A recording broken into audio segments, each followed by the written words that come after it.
Guys IPL లో match number 67 Mumbai Indians versus Lucknow super Giants మధ్య మే 17వ తారీఖు సాయంత్రం 7:30 ముంబైలో జరగబోతుంది. ఈ రెండు టీమ్స్ మధ్య మ్యాచ్ అంటే చాలా ఇంట్రెస్టింగ్ మ్యాచ్, అలాగే థ్రిల్లింగ్ మ్యాచ్ అని కూడా చెప్పుకోవచ్చు. ఈ మ్యాచ్ మనకి వాంఖేడే స్టేడియం ముంబైలో జరుగుతుంది. వాంఖేడే స్టేడియం పిచ్ రిపోర్ట్స్ గురించి మాట్లాడుకుంటే ఈ పిచ్ అనేది బ్యాటింగ్ కి బౌలింగ్ కి రెండింటికి అనుకూలంగా ఉంటుంది. ఈ వెన్యూలో ఇప్పటి వరకు టోటల్ గా 118 మ్యాచెస్ జరిగాయి.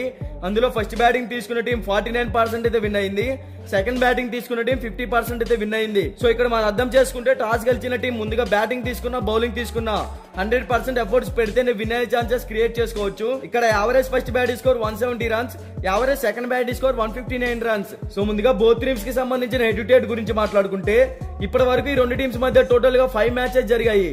అందులో Lucknow super Giants 4 matches win అయింది, ముంబై ఇండియన్స్ కేవలం 1 మ్యాచ్ మాత్రమే విన్ అయింది. So head to head records లో లక్నో టీమ్ కే ఫేవర్ గా ఉందని చెప్పుకోవచ్చు. ఇక బోత్ టీమ్స్ గురించి మాట్లాడుకుంటే ముంబై ఇండియన్స్ ఓపెనర్స్ గా రోహిత్ శర్మ, ఇషాన్ కిషన్ వీళ్ళిద్దరూ ఎక్స్ట్రాడినరీ ఓపెనర్స్ చిన్నగా ఫామ్ లోకి వచ్చారు. పవర్ ప్లే లో టీమ్ కి ఒక పెద్ద స్కోర్ ని బిల్డ్ చేయగలుగుతారు. వన్డౌన్ లో సూర్యకుమార్ యాదవ్ మంచి స్టెబిలిటీ ఉన్న ప్లేయర్, టీమ్ కి అవసరమైన టైంలో మంచి స్కోర్ ని టీమ్ కి అందించగలుగుతున్నాడు. తర్వాత తిలక్ వర్మ కూడా ఎక్స్ట్రాడినరీ హిట్టరే, టీమ్ కి ప్రతి మ్యాచ్ లో కూడా 100% ఎఫర్ట్స్ పెట్టగలుగుతున్నాడు. ఇక మిడిల్ ఓవర్స్ లో చూసుకుంటే హార్దిక్ పాండ్యా, టిమ్ డేవిడ్, నెహాల్ వధేరా, నమందీర్ ఈ టీం మిడిల్ ఓవర్స్ లో మంచి హిట్టర్స్ ఉన్నారు.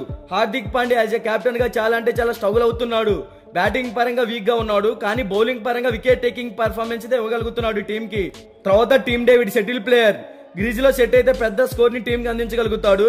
నెహల్ వధేరా కూడా మంచి ఫామ్ లోనే ఉన్నాడని చెప్పుకోవచ్చు. టీమ్ కి అవసరమైనప్పుడు పెద్ద స్కోర్ ని అందించగలుగుతున్నాడు. ఇక నమందీర్ కూడా చిన్నగా ఫామ్ లోకి వస్తున్నాడు. ఇక బౌలింగ్ సైడ్ చూసుకుంటే అన్షుల్ కంబోజ్, పీయూష్ చావ్లా, బూమ్రా, నువాన్ తుషారా ఈ టీం బౌలింగ్ పరంగా స్ట్రాంగ్ గానే ఉంది.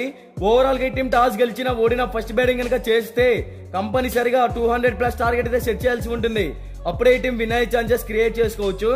ఇక లక్నో సూపర్ జైంట్స్ గురించి మాట్లాడుకుంటే ఈ టీం ఓపెనర్స్ గా కింటన్ డికా, కేఎల్ రాహుల్ వీళ్ళిద్దరు ఓపెనర్స్ గా సెట్ అయ్యారు.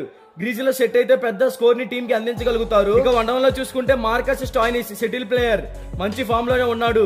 టీమ్ కి ఇంపార్టెంట్ టైమ్ లో మంచి పర్ఫార్మెన్స్ అయితే చేయగలుగుతున్నాడు. తర్వాత దీపక్ హూడా పర్ఫెక్ట్ హిట్టర్, ఇతను కూడా బ్యాటింగ్ పరంగా మంచి పర్ఫార్మ్ అయితే చేయగలుగుతున్నాడు. ఇక మిడిల్ ఓవర్స్ లో చూసుకుంటే నికోలస్ పురాన్, ఆయుష్ బదోని, కృణాల్ పాండ్యా, హర్షద్ ఖాన్ ఈ టీం మిడిల్ ఓవర్స్ లో మంచి హిట్టర్స్ ఉన్నారు. నికోలస్ పురాన్ ఎక్సలెంట్ హిట్టర్, మంచి ఇన్నింగ్స్ అయితే ఆడుతున్నాడు టీమ్ కి. తర్వాత ఆయుష్ బదోని లాస్ట్ మ్యాచ్ లో ఇంపాక్ట్ ప్లేయర్ గా టీమ్ లోకి వచ్చాడు, అంత పర్ఫార్మెన్స్ అయితే చేయలేకపోయాడు. ఒకవేళ గ్రీజ్ లో సెట్ అయితే పెద్ద స్కోర్ ని కూడా టీమ్ కి అందించగలుగుతాడు. తర్వాత కృణాల్ పాండ్యా బ్యాటింగ్ బౌలింగ్ పరంగా చాలా వీక్ గా కనబడుతున్నాడు. ఇంకా ఇంప్రూవ్ అయితే టీం మిడిల్ ఓవర్స్ లో స్ట్రాంగ్ గా ఉంటుంది. ఇక హర్షద్ ఖాన్ లాస్ట్ మ్యాచ్ లో టీమ్ కి ఇంపార్టెంట్ టైమ్ లో మంచి ఇన్నింగ్స్ అయితే ఆడాడు, మంచి స్టెబిలిటీ ఉన్న ప్లేయర్ అని కూడా చెప్పుకోవచ్చు. ఇక బౌలింగ్ సైడ్ చూసుకుంటే ఎగ్వీర్ సింగ్ చెరాక్, రవి బిష్నాయ్, నవీన్ ఉలాక్, మోషిన్ ఖాన్ ఈ టీం బౌలింగ్ పరంగా కూడా మంచి ఫామ్ లోనే కనపడుతుంది. ఓవరాల్ గా ఈ రెండు టీమ్స్ మధ్య మ్యాచ్ అంటే డూ ఆర్ డే అని చెప్పుకోవాలి. Both teams batting bowling side చూసుకుంటే లక్నో సూపర్ జైంట్స్ టీం కన్నా ముంబై ఇండియన్స్ టీమే స్ట్రాంగ్ గా ఉంది కాబట్టి ముంబై ఇండియన్స్ విన్ అయ్యే ఛాన్సెస్ క్రియేట్ చేసుకోవచ్చు అనేది నా ఒపీనియన్. బట్ ఇది 100% విన్ రిపోర్ట్ అయితే కాదు.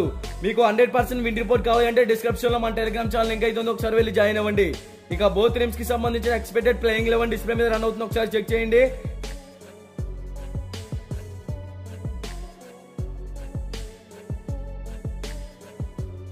మీకు ఈ వీడియో నచ్చినట్లయితే లైక్ చేయండి, కామెంట్ చేయండి, సబ్స్క్రైబ్ చేసుకోండి, అలాగే ప్రక్కనే ఉన్న గంట సింబల్ యాక్టివేట్ చేసుకోండి. Thank you for watching.